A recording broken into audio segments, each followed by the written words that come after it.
What is indecent exposure? Because this guy does not just need to be suspended from his job. It's deliberately exposing one's body part, especially to minors, because they focus on that in North Carolina. And the outline of one's penis is clearly an attempt at some sort of sexual gratification. This man needs to be in jail. And you know what? I'm tired of this. This shouldn't even be a question. This is morality that somehow got lost in the mix. If I dress up in the morning, look at myself in the mirror, and I see my penis hanging out, and I'm going to teach some minors a class, that is being done intentionally, because I'm not missing the fact that you could see my junk. So this is intentional, and he's doing it for self-gratification, or even worse, he's hoping to arouse these children or groom them. This is nothing more than a form of pedophilia, which has been going on in this country for way too long. And I can prove it's intentional without saying a word or meeting the guy or hearing a word from him. This is a premeditated criminal act. And here's how. He claims to want to be a woman. And what do women do? They spend a lot of time in the mirror looking at themselves, making sure everything's in place. And I know what I just said about women standing in front of mirrors sounded sexist. I didn't mean that in a bad way. I meant you strive to look good, and you usually, well, actually, you always do. But that is not the intentions of this guy. So if he is striving to pick up the behaviors and nuances of women, that means he knows exactly what he looked like before he left the house. Otherwise, he's lying to himself and the world about wanting to be a woman. Because if it was true, he never would have left the house like that. And if you had children in that class staring at this guy's junk all day, and you didn't want to kill him, then you're not much of a parent. Because I'm not a parent of any of these children. And I personally want to beat the shizzle out of this guy. And in case you're wondering why I put the statute number up there for both federal and state crimes that this guy has broken, it's for any lawyer that hopefully will see this and press charges against this jerk. He's a criminal. He's endangering your children. And no one seems to be doing anything about it other than him getting suspended. What the hell is that?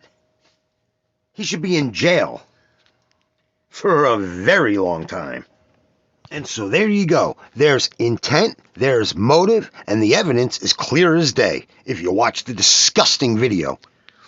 So I'm doing half the lawyer's job for them, if any of them have the stones enough to actually pick up the case and sue this clown. I'm enraged by this, which I will not show that video. It's the blatant exploitation of our children, and this cannot stand. And the fact that he's only getting suspended blows my mind.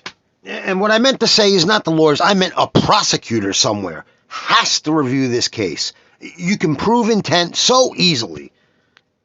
I don't know. I'm disgusted by this whole thing. In North Carolina, thank God you have some laws in place that try to attempt to protect children. But the fact that no one's actively going after this guy is disturbing. It means you're part of the system that allows this behavior to go on. Just once, I'd like to see the government actually do the right thing and go after actual criminals. Maybe somebody could start a GoFundMe page to hire someone to bribe the prosecutor to go after this guy.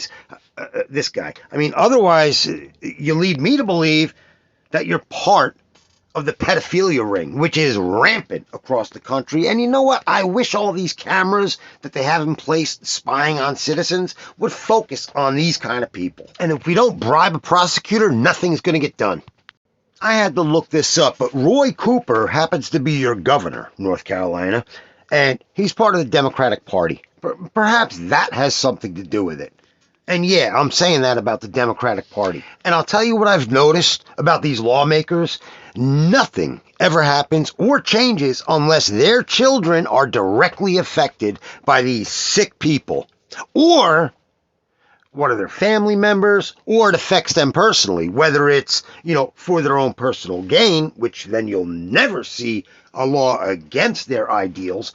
But if it helps progress them, you'll see all sorts of laws made all of a sudden. And they call it some sort of, anti-rape law, which has nothing to do with the affected victims, or their families. It always tends to benefit them, and they create another commission or another office or committee, hire all their friends with these ridiculous salaries, and ultimately nothing gets done. So how about it, Roy? You plan on protecting the children that live in your state? I'd love to see it. And I thought I was done with this video. Then I looked up about sex offenders in government. Do you know there's 2,100, a little more, legislatures in the country, and 90 of them over the past 6 years have been accused of pedophilia. I don't know what percentage that is of that specific set, of population, but it's pretty damn high. It's something like 3%. I don't know, no, actually it's about 4.5% of legislatures are sex offenders or have been accused of sexual offenses, and most or some accused of minors. And the majority of those are from both. Actually, I can't even say that. It's both sides of the aisle. Once they get power, they become predators. And this article I posted up here happens to be about a guy who hugged a lot of women and made them uncomfortable. And if you've ever watched Joe Biden's videos hugging children and grabbing women and kissing women, that man's at the top of my personal list of pedophiles and sexual predators. Now he's in his 80s, so it really doesn't matter. Probably needs about, a quart of Viagra. But the point is, this is rampant, and this whole transgender BS that's going around the country, it's a backdoor trying to legalize pedophilia. And even if they're not trying officially to legalize it, they're definitely trying to make it socially acceptable. Now, the first thing I notice on this video, look at Biden as he's grabbing this girl, forcibly pulling her towards him. And then he bends down, and who knows what he's saying to her. I wish I could crank up the volume because he's saying something massively inappropriate to this child. Now watch the screen closely for his sneaky move. Right there. What's that, Joe? What's your left hand doing right now, Joe? Right there. What's that?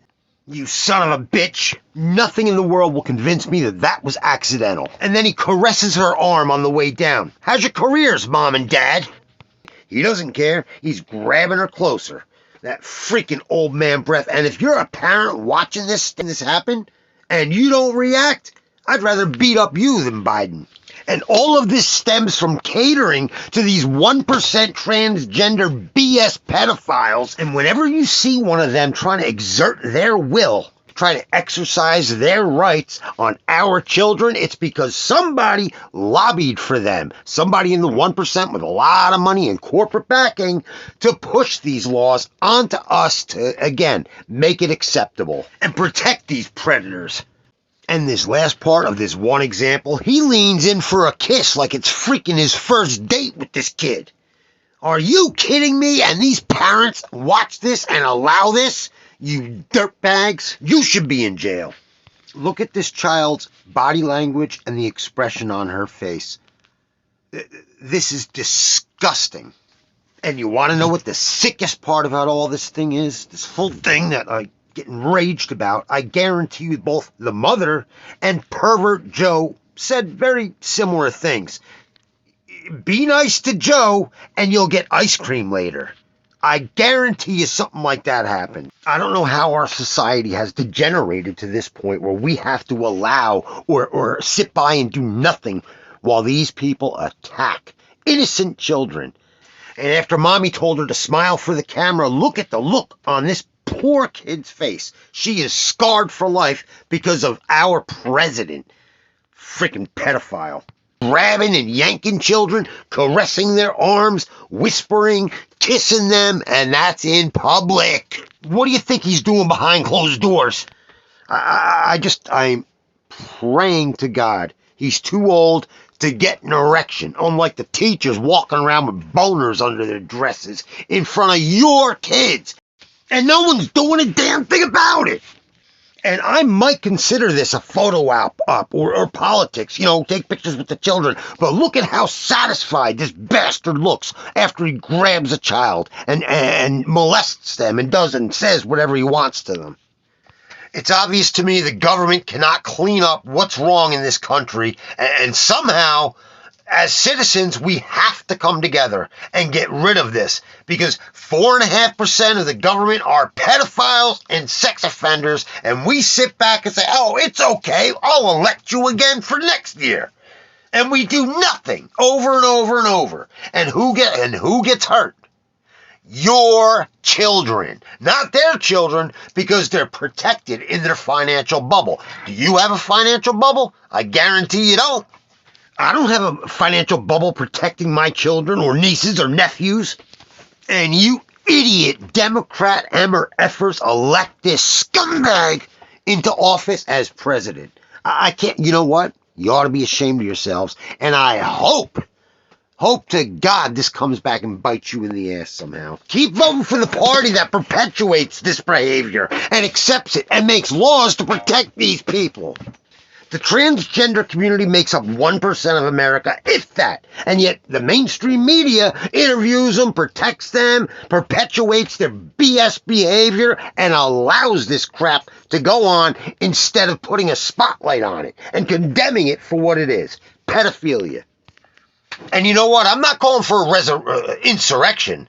I'm calling for a complete shutdown of our government and a rewriting or a recommitment to what's already in place. If you don't follow the laws that are on the books as a politician, you need to be ousted or jailed or executed as a traitor, which there are so many in this country, starting at the top. No, you know what? We need to have lie detectors put in front of every single politician, and every word out of their mouth needs to be analyzed. If it's a lie, they're gone. If it's the truth, then they can stay. Not this voting system where half of them vote one way, the other half votes the other way because they get, extra dollars in their pocket if they happen to agree with a certain corporation, and the other half says, no, we didn't get that money, so we're going to vote no. And that's how politics works. It's bull. If they're caught lying, they need to be gone that day if there's proof. And you know what? Right now, there's so much proof out there, and yet people are blind. No, here's the problem. People don't educate themselves. They ignore evidence. They're fact deniers. The facts are there, but you choose to read the headlines or the sound bites and ignore bank statements, whistleblowers who have nothing to gain except for losing their reputations and their jobs. But no, we don't believe those people. We believe sound bites from news anchors who are on the same payroll that are bribing our politicians. Jeez. All right, that's it. Good night.